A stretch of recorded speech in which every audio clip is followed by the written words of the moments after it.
আজকে আবার মঙ্গলবার চলে এসেছি পুজো দিতে। পুজো খুব ভালো করে দেওয়াও হয়ে গেছে বাবার এখানে। আর তোমরা অনেকেই জিজ্ঞেস করতে যে কোথায় কোন মন্দিরে পুজো দিতে আসি, তো তোমাদের সাথে এর আগের ভিডিওতে শেয়ারও করেছি সেটা, যে এটা মাদ্রালের হনুমান মন্দির রয়েছে।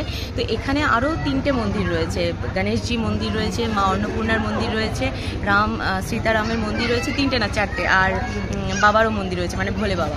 তো ভোলে বাবারটা তোমাদের আগের দিনের ব্লগে দেখিয়েছি, যখন এই মন্দিরটার ডিটেল দেখিয়েছিলাম। বাদ বাকি দেখানো হয়নি। চলো আজকে সীতারামের মন্দিরটা দেখিয়ে দিই, আর তারপরের দিনকে আবার অন্য মন্দিরগুলো দেখাবো, কারণ একটু তাড়া রয়েছে, এখান থেকে ফিরে বর আবার যাবে তার কাজে। তো আমি এই ভিডিওতে আগের যে ডিটেলস ভিডিওটা করেছিলাম এই মন্দিরটা নিয়ে, সেটার লিঙ্ক ডেসক্রিপশনেও দিয়ে দেবো আর কমেন্ট বক্সেও দিয়ে দেবো। তোমরা চাইলে সেখান থেকে আগেটা দেখে নিতে পারো। সেখানে অ্যাড্রেস, কিভাবে আসবে, কিভাবে পুজো দেবে, সব ডিটেলস বলাই আছে। চলো এখন সীতারামের মন্দিরটাতে যাই, আসো। দেখো এইদিকেও দোকান রয়েছে, আর সেই সঙ্গে সঙ্গে এইদিকে লম্বা করে টানা দোকান রয়েছে, আর সব কিছু পাওয়া যায়। বাচ্চাদের খেলনাও কিন্তু এখানে পাওয়া যায়। আর মোটামুটি চা কচুরিও তোমরা এখানে এসে পেতে পারো। একদম ভোরে পাওয়া যায় না, 8:30টার পর থেকে কিন্তু পাওয়া যায়। বাইরে একটাই দোকান আছে, মানে এখান থেকে বেরিয়ে এর আগের ব্লগে তোমাদের দেখিয়েছিলাম, খুব সুন্দর কচুরি পাওয়া যায়। আমরা প্রতি মঙ্গলবার এখানে পুজো দিয়ে তারপরে কচুরি খেয়ে তারপরে বাড়ি যাই। তো এইদিকে তো দেখতেই পেলে বাবার মন্দির, মানে বজরংবলীর মন্দির রয়েছে, আর এই যে রাম সীতার মন্দির।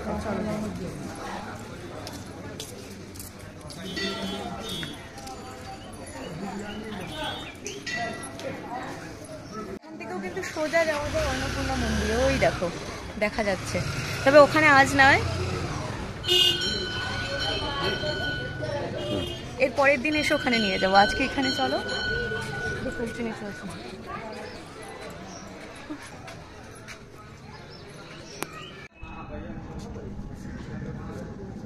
রাম সীতার মন্দিরটাও কিন্তু অনেক বড়, দেখতে পেলে নিচের এখান থেকে আমরা উঠে এসেছি।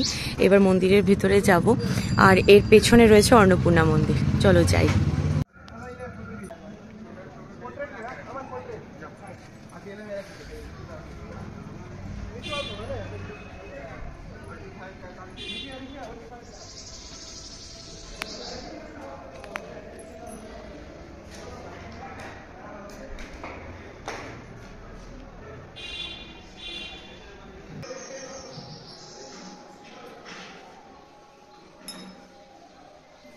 তো মন্দিরের ভিতরে এখানে আস্তে আস্তেই কথা বলছি, বাইরে গিয়ে বলছি ডিটেলসটা। এদিকে দেখো রাম সীতার মন্দির রয়েছে, আর মানে রাম সীতার মূর্তি রয়েছে, আর এদিকে রয়েছে রাধা কৃষ্ণ।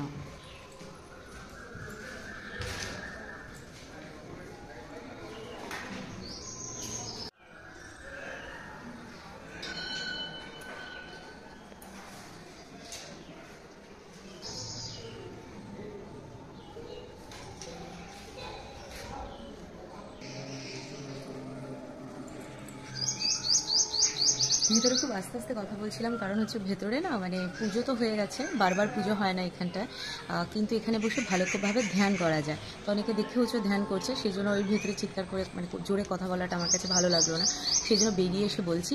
এখানে বসে তুমি শান্তিতে হনুমান চালিসা পাঠও করতে পারো, বা এমনিও বসতে পারো, ধ্যান করতে পারো। একদিকে রাম সীতা রয়েছে, একদিকে শ্রীকৃষ্ণ রাধা রয়েছে, আর এখান দিয়ে সোজা অন্নপূর্ণা মন্দিরে যাওয়ারও রাস্তা রয়েছে।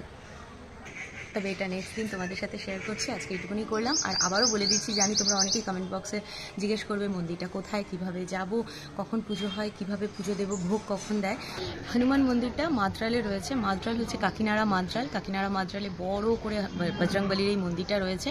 আর এখানে কিন্তু একদম ভোরবেলা থেকে সারা মানে দিন তো পুজো হয়, সন্ধ্যাবেলাতেও তোমরা এসে পুজো দিতে পারো। কোনো কিছু না আনলেও হবে, সমস্ত কিছু এখানে কিনতে পাওয়া যায়, ফল মিষ্টি থেকে শুরু করে পুজোর যে ডালা আর কি, ফুল টুল সমস্ত কিছু এখানে কিনতে পাওয়া যায়।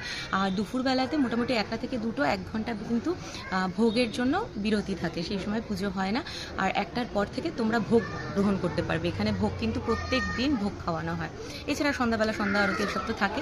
বাকি সমস্ত ডিটেলস কিন্তু আমি আগের ভিডিওতে অলরেডি তোমাদের সাথে শেয়ার করে দিয়েছি, লিঙ্ক দিয়ে দেবো কমেন্ট বক্সে, ডেসক্রিপশনে। তারপরেও যদি কোনো অসুবিধা হয় আমি আবার একটা ভিডিও না হয় করে দেবো। আজকে এইটুকুনি, এর পরের দিন আবার অন্নপূর্ণা মন্দিরটা শেয়ার করছি। চলো।